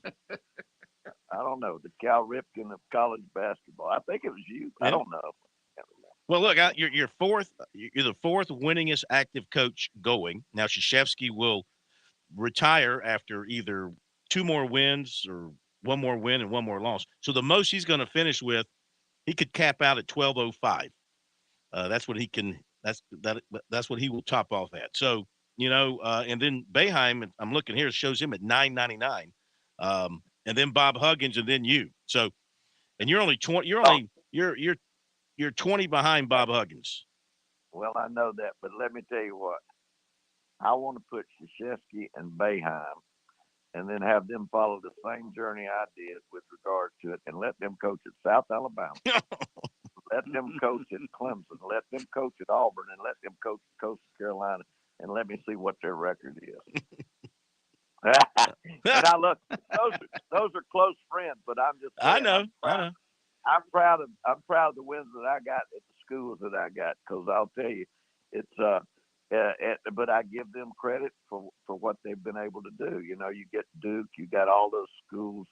I mean, it's hard. I mean, what Mike has done is hard, because he does that every year, and you're supposed to. But he also gets those prime players, and Jimmy's and Joe's. You can have X's and O's, but Jimmy's and Joe's make a big difference. No question. Of course, in Boeheim's case, he had 101 wins vacated. I'm sure he counts those. You might as well. I mean, you actually played the games and you won them or you lost them, so you might as well count them. Before we let you go, and we appreciate your time, it's been great. What was your reaction to Frank Martin? I guess you two were pretty close as well, being here in the state, probably knowing each other for a long time. He's landed at UMass, so I mean, I guess things do work out for everybody involved here. Well, it works out. I knew Atlanta. It's a tough job. Tough job. I wasn't for it, but it's the business. It's the business, and we're in a big business. But I hope people will appreciate the job that he did. Let's look at, what was he there, 10 years? 10 years. Uh-huh. 10 years. All right, he came in there, and it's a tough job. Look who you're competing against. And this is what I said with regards back in the day. You're in a state that is a smaller state than pretty much the rest of the league. All right. You don't have the people that Georgia has. You don't have the people that Florida has. You don't have the people that the state of Alabama has. You don't have it. So you're not going to get your players out of the state as per number, per capita. You've got to go outside. You've got to go in somebody's backyard and steal them. All right, that's a difficult thing to do. Now, having said that, he took that program, he built it, and he built it his own way. It was militaristic. It was very tough. This is very demanding. But what did he do in 2017? Mm-hmm. What did he do? Final Four. He went to the Final Four. All right. He goes to the Final Four, and how soon things like that forget. But, people get tired. And the other thing is, the man fought COVID. He fought COVID, and he battled COVID, his health. And so I thought that Frank handled it tremendously. He's got very good character. And probably it's good for him that he's making the change, as well as South Carolina. But it's a tough job, as is the Clemson job. Mm-hmm. It's a tough job. And, I tell the people, whoever wins that ACC championship at Clemson, we've won the only one. I'm going to kiss that guy's ring. I'm kidding, because I know what he's gone through. Yeah. I know what he's gone through. I'll kiss him, and I'll be on my knees, because I said, whoever it is, I will get on my knees. Son, you just don't know how hard this is. You accept that ring and you put it somewhere. Correct me if I'm wrong. The clinching win, the ACC regular season clinching win, didn't Horace Grant hit some shot from the top of the key that clinched that win for y'all? No. But I know what you're thinking. Okay. He hit a shot at the top of the key against Virginia. Yeah. But he was on. All right, we're getting into stories. I hope you got time, because this you're bringing back memories. Well, we got about 2 minutes. All right. Well, Horace Grant hit a big shot against Virginia on the road. Only 3-point shot he made. Okay. We go to the end of the season and we play Wake Forest, and this is 87. 87. We beat Wake Forest. Now, I hadn't been there for 3 years, and the fans come rolling onto the court. Yeah. And cut the nets down.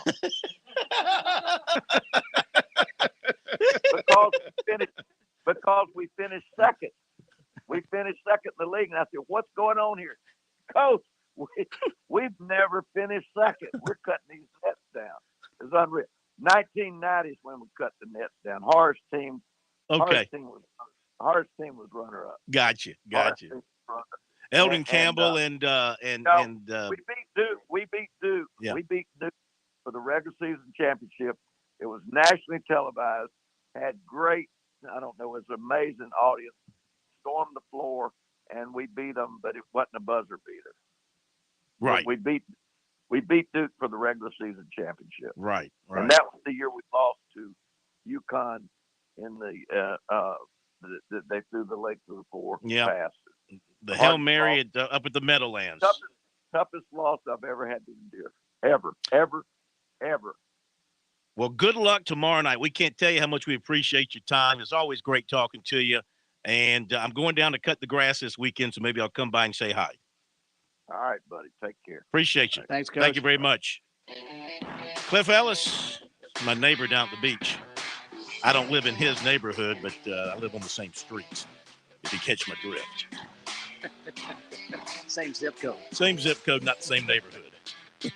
He is as genuine as they come. I've heard several of those stories, and they're just priceless. Oh, they really are. I can hear them all I've got day. a great one about Clemson that when we come out of the break, about if fans are thinking, he's just saying this. No, he really still has a lot of respect for Clemson. And there is some mono on the Clemson football team. Be right back. Is made possible by our friends at Palmetto Citizens Federal Credit Union on 107 The Point. And here's tonight's forecast. Mild this evening with cloudy skies and a low dipping to just 66. Tomorrow is nasty. Scattered storms on and off all day with heavy wind gusts and a lot of rain at times. The high temp is 74. At least it should temporarily help with pop. Friday starts a beautiful stretch of sunshine into a gorgeous weekend with high temps in the low to mid-70s. Brian Leonard with your On Point local weather. When you think about spring, good stuff springs to mind. You know, like spring break. Woohoo! A friend springing for drinks. Thanks, dude. A spring in your step. Spring fever. Oh, behave. And best of all, spring water dough pizza from the Mellow Mushroom Pizza Bakers. Yeah, baby. Experience the taste of spring with our amazing hand-tossed pies, spring fresh salads, and over 100 beers from around the world. Enjoy spring at the Mellow Mushroom in the Vista and on Sunset in Lexington. Balance of Nature's fruits and vegetables in a capsule, changing the world one life at a time. I'm a retired firefighter, and I have been retired for about 6 years. I've had a lot of damage done to my body over the course of my employment, and I'm coming up on my first year anniversary of taking Balance of Nature. And I'm agile and energetic, and the doctors and the physical therapists are amazed. They're like, you don't even need us. I don't think I would be doing half as well as I'm doing if I hadn't had extra nutrition from Balance of Nature to help my body heal itself. Start your journey to better health with Balance of Nature right now. Call 1-800-246-8751 or go to balanceofnature.com for more information or to place your order. Shipping is always free. And don't forget to get 35% off your first order as a preferred customer by using discount code BALANCE.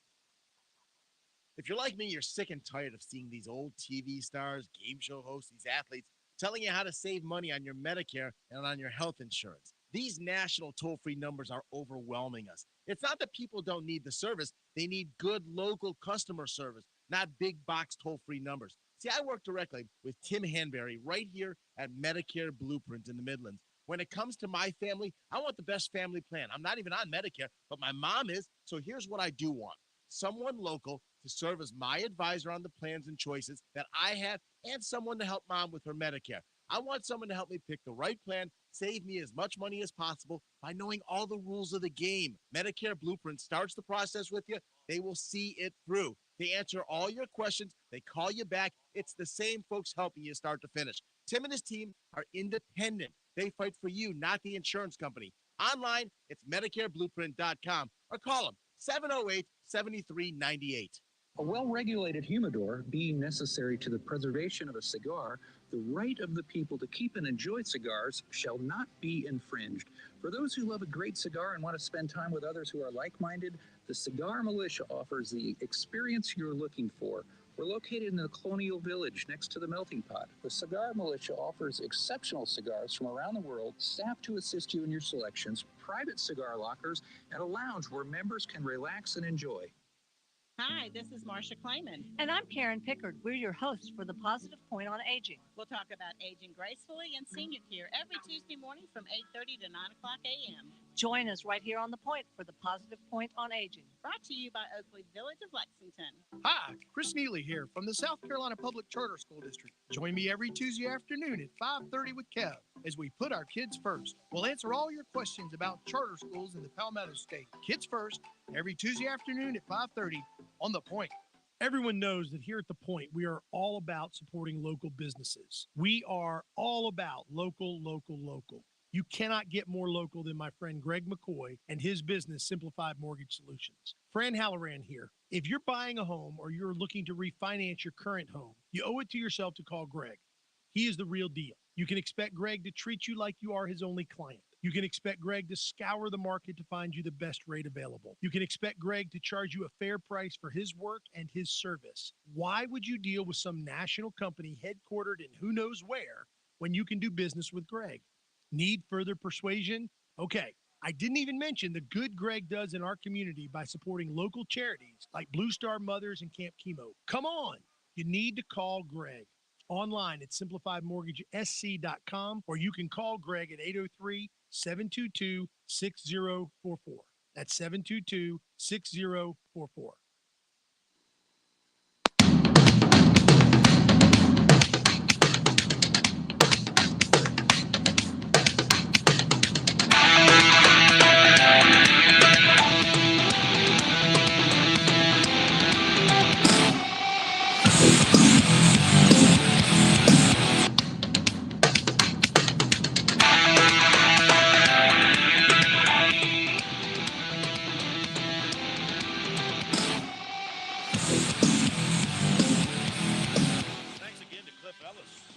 Tonight here on Sports Talk. I always enjoy talking to him, really, really do. He's great. And every place he's been a winner. Tell you what, and his thing has always been about coaching the bigs. He coached the bigs, even though he wasn't a big man, obviously, but I think, prided himself on developing big men throughout his career and taught them how to play the game at that level. Well, if you watch any of his teams play, and certainly Coastal no different, they're required. Their offense runs through the post. Touch the paint, touch the paint, touch the paint. He talks to his players about that constantly, and that's how he plays, even in a modern era where, three-point shooting is so much a part of the game. And he's got some really good three-point shooters on this year's team, but it still runs through the post. And that's why I think the matchup tomorrow night between Isam Mustafa for Coastal and Orlando Richardson, if memory serves, the 7-footer from Fresno State, might be a lot of fun to watch. That kid actually at 7 feet tall also is second on the Fresno State team in assists. Give you an idea of how well-rounded he is. But I mentioned a cool story about Cliff and Clemson, and you heard him talk about how much he still respects and has a lot of affinity for Clemson. A couple of years ago when the Tigers and Brad Brownell actually finally broke the streak in Chapel Hill, we were coming back from Arlington, Texas, and we were in the Dallas airport, and I'm watching the game on my phone.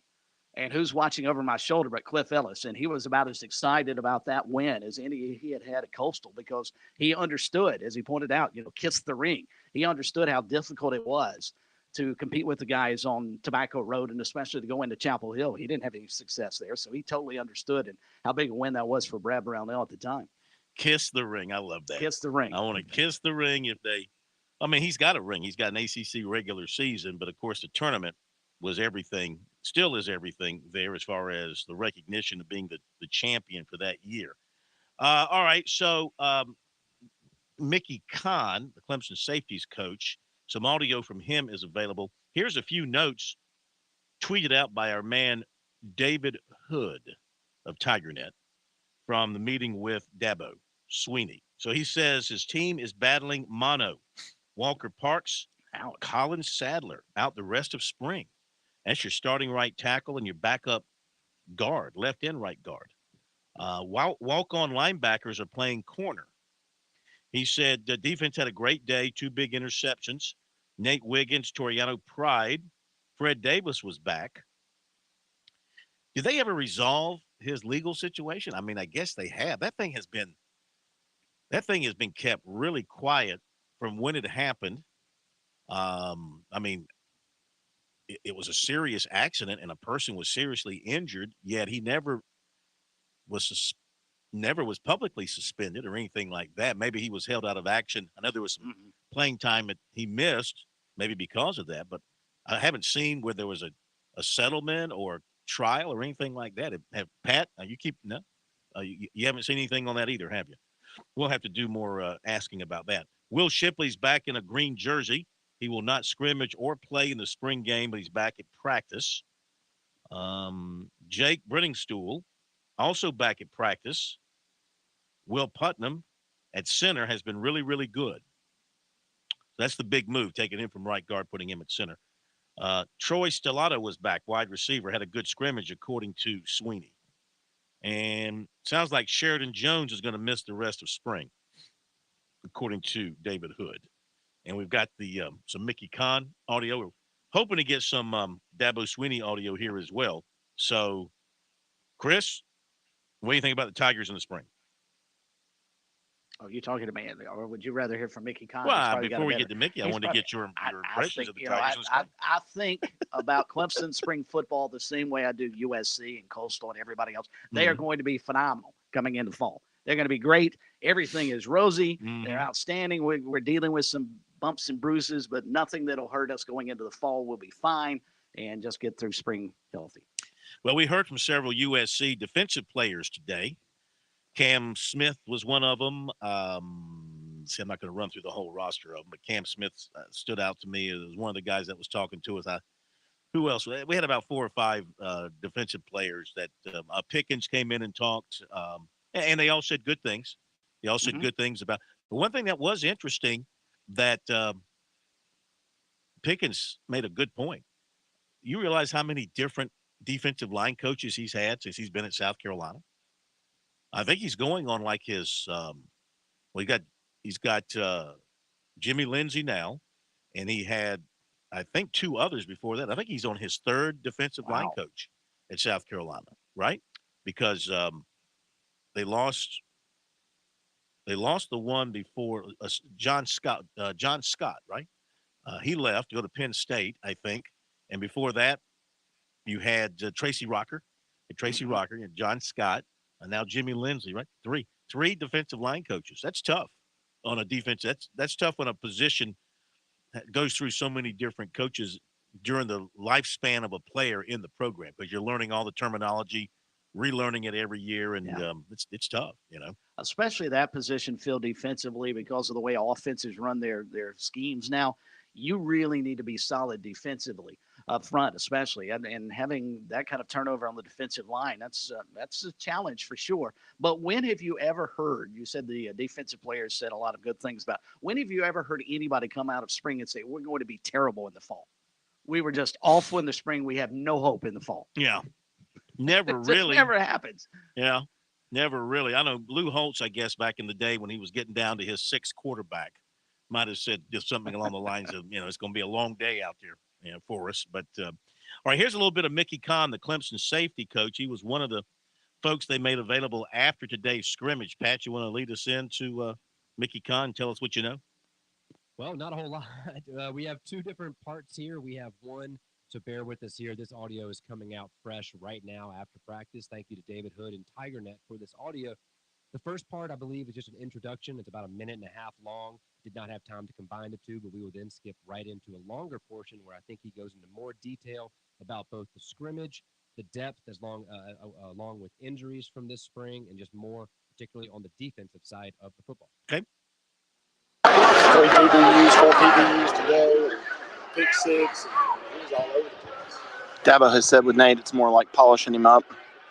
Yeah, no doubt. He just keep learning the defense. I mean, he's still a young player, still learning what to do, but he's got a great skill set, change of direction, and he's got a good feel for the game. But the other freshman guys, Toriano. Toriano's been great. He's playing really well, making play. He had the other pick 6 today, in that 3rd drive. Toriano's been great. I think the thing I've been impressed with him is how much football knowledge he has. He understands leverage, and he understands what offenses are trying to attack with. So, and Lucas is going to be great too. His athleticism, size. Yeah, he's huge. He's tall and long, but he can jump and run and do all those things. So it's exciting. 3 practices in the spring game. What do you want to see? Or maybe it's 4 practices, but a few, and then the spring game. What do you want to see here at the end? I'd like to see us continue to improve, coverage-wise, continue to get better, with our cues and reads. just continue the cohesiveness and just keep building confidence. I think that's the main thing. Guys just need to be confident in what they're doing, play fast. Take about 2 more. Okay. All right, Mickey Kahn, some comments from him. We might get some Dabo Swinney to you tonight on the show. If not, we'll have it on our website, SportsTalkSC.com. After the break, we'll give you recruiting. South Carolina and Clemson are playing softball tonight up at Clemson. And it is 5-0 Clemson in the bottom of the second inning. And let's see. Cagle has homered, a 3-run homer. So she's still hitting home runs. No-hitter. And she's tossing a no-hitter? She's pitching too? Yeah, I assume so. Yeah. You're right. The Gamecocks do not have a hit. And we'll be back. Founders Federal Credit Union knows your life is busy and your money is important. We are proud to offer local personalized services and convenient online services like Founders Online and the Founders app. You'll love being with us as much as we love serving you. Visit relaxjoinfounders.com or one of our 37 convenient locations to see if you qualify for membership with Founders. Relax, win with Founders. Terms and conditions apply. Founders Federal Credit Union is federally insured by NCUA. I'm attorney Jim Corbett. I love sports, and I've helped people for over 30 years. Contact me at jim@jimcorbettattorney.com when the insurance company won't pay your claim or you have complicated issues. Some other business causes your business to lose money, jim@jimcorbettattorney.com. When you lose a relative and find out you got cut out of a will or don't get what was promised. When you have serious injury, like from a wreck or mishap or on the job, jim@jimcorbettattorney.com. Stay tuned. More Sports Talk is coming up on the Sports Talk Media Network. Life, it has its ups and downs. Sometimes it's little things like hitting every red light or dropping your cell phone. Maybe it's the bills, rent, or pressure at work. But when it comes to the South Carolina Education Lottery, you should never feel like playing will solve everything. The lottery is a game. It's played for fun. So set a dollar amount. Expect not to win and make sure responsibilities, family, friends, and work come first. Visit playresponsiblysc.com. The countdown is on, and Columbia Fireflies baseball is right around the corner. Join us at Seger Park for Fireflies opening night Friday, April 8th at 7:05 p.m. as the Fireflies battle in-state rival Atlanta Braves affiliate, the Augusta Green Jackets. Make sure to stick around after the game for Fireworks Spectacular. Fireflies opening weekend continues Saturday, April 9th with our Royal Celebration and another post-game fireworks show. Bring your whole family for Sunday Funday where kids can run the bases after the game. Tickets start at just $5. Visit FirefliesTickets.com to get your tickets today. Sports fans, are you in it to win it? Join South Carolina's fight against COVID-19 by getting your vaccine today. Vaccines are safe and will help stabilize school operations by bringing us back together safely. The CDC recommends everyone 5 years and older get vaccinated. Visit scdhec.gov/VaxLocator or call 866-365-8110 to find a vaccination station near you.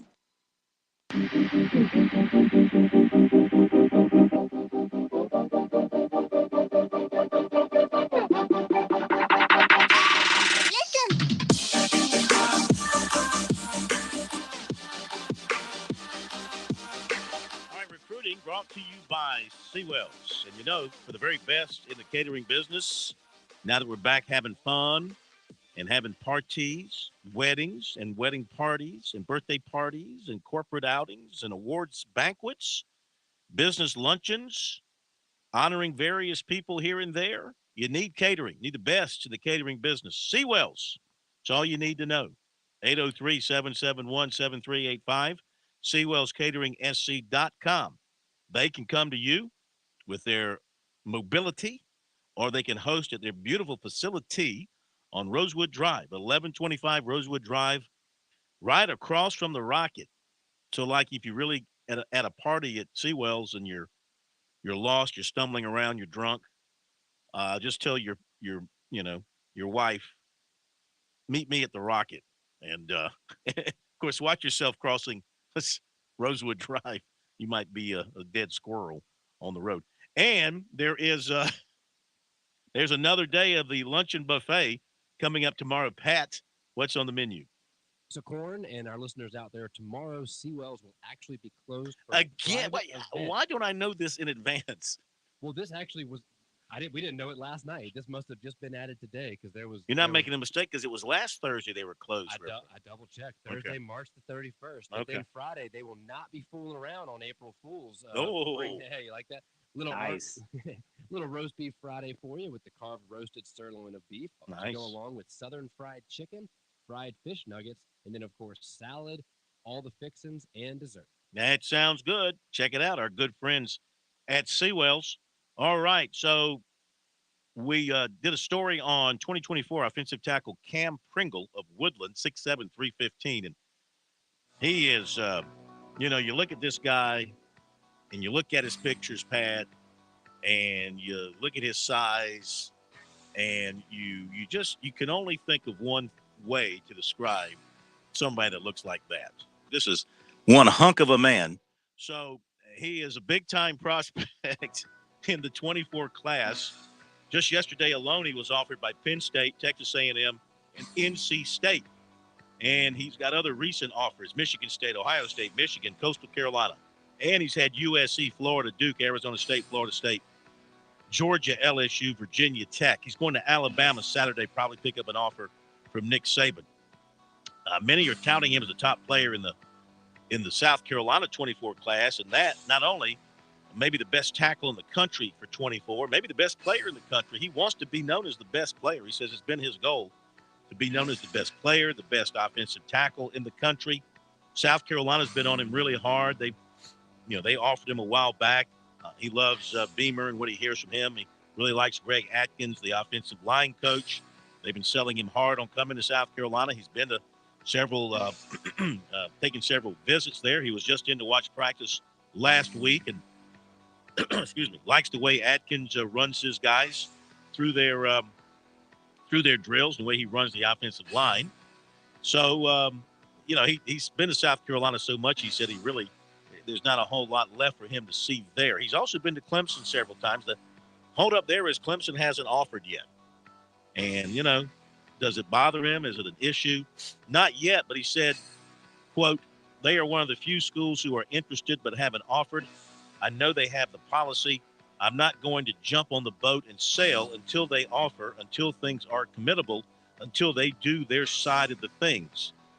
He has been up there, he said, 3 times, and he likes everything he sees. He likes Coach Austin, the new offensive line coach, and they've been developing their relationship. So it's going well there. He just doesn't have the offer yet from Clemson.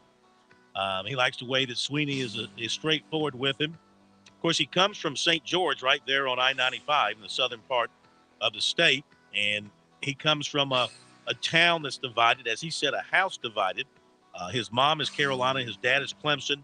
He's got one brother who likes Clemson and one brother who likes Carolina, and he's in a town that's – well, he said St. George is a South Carolina town mostly. He says he can't lie about that. He says, "I can't go anywhere without hearing Spurs up." He says a lot of his coaches are from the upstate, and he says his line coach is a huge Clemson fan. So he's hearing it from him there. He said Beamer came to talk to his coaches and flew in a helicopter. Remember that back in January? And he said the St. John's folks went crazy. St. George folks went crazy about that. That the Beamer flew into St. George on a chopper. I remember when he did that. He has also visited North Carolina, Georgia, and Ohio State.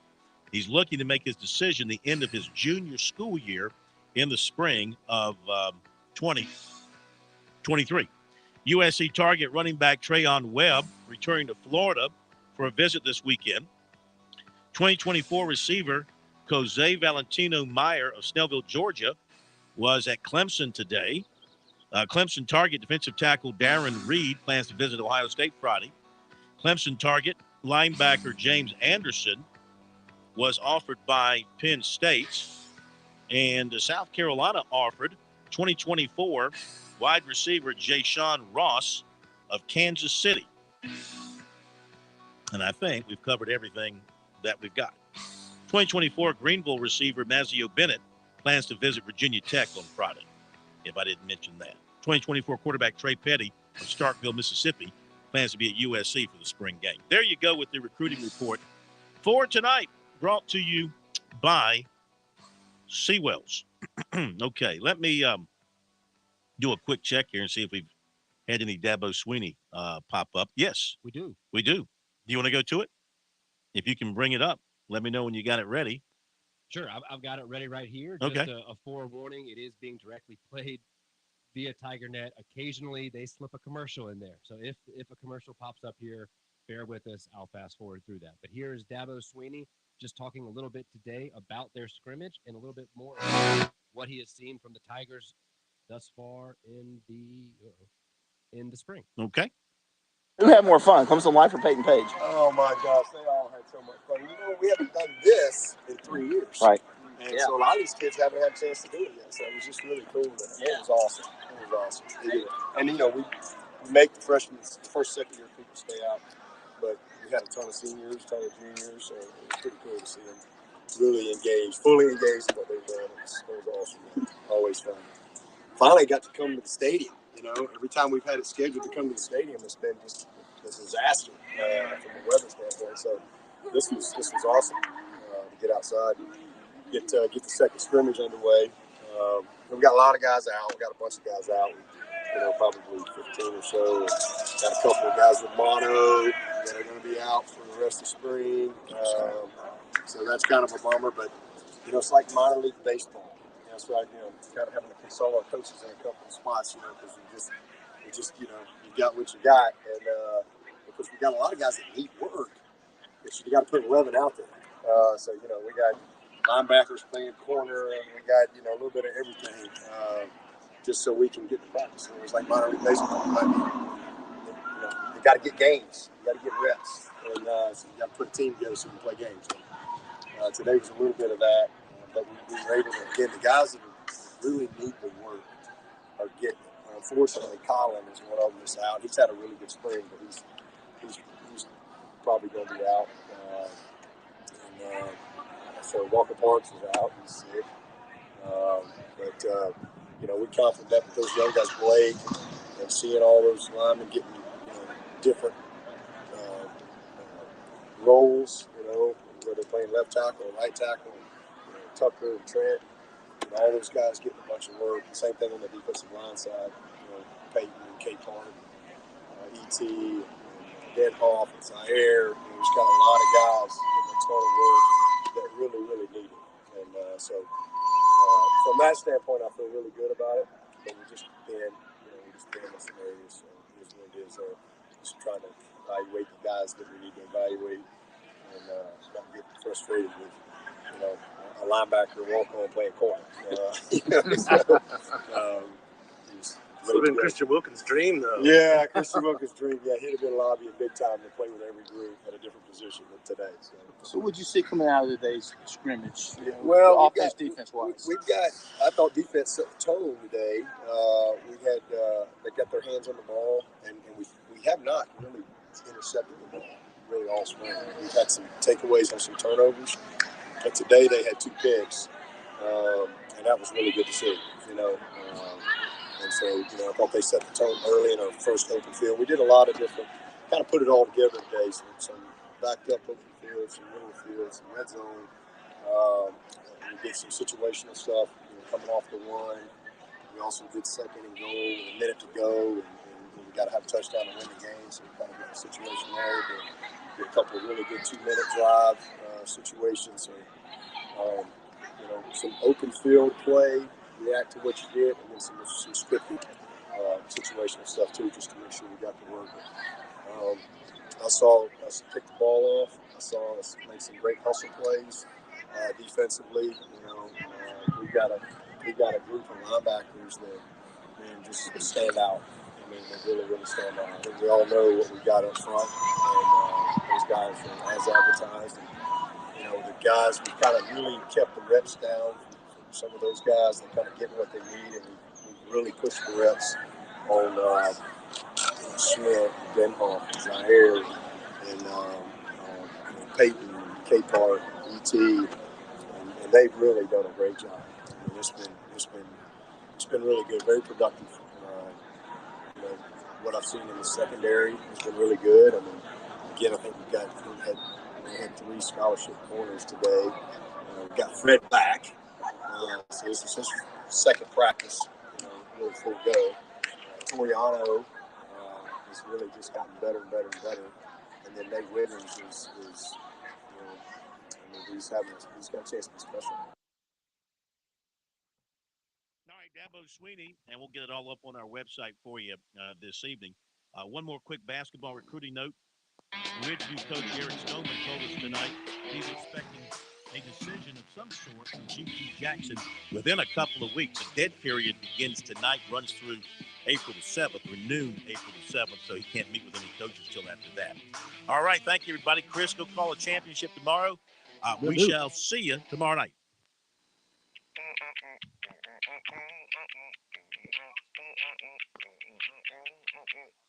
Someone will be right with you. The Point. WQXL Columbia, W264DF. Grills, outdoor kitchens, and fireplaces. Spring Sizzle starts with Bart. This is 107 The Point. News this hour from townhall.com. I'm Keith Peters reporting. Is Russia pulling back from Ukraine's main cities as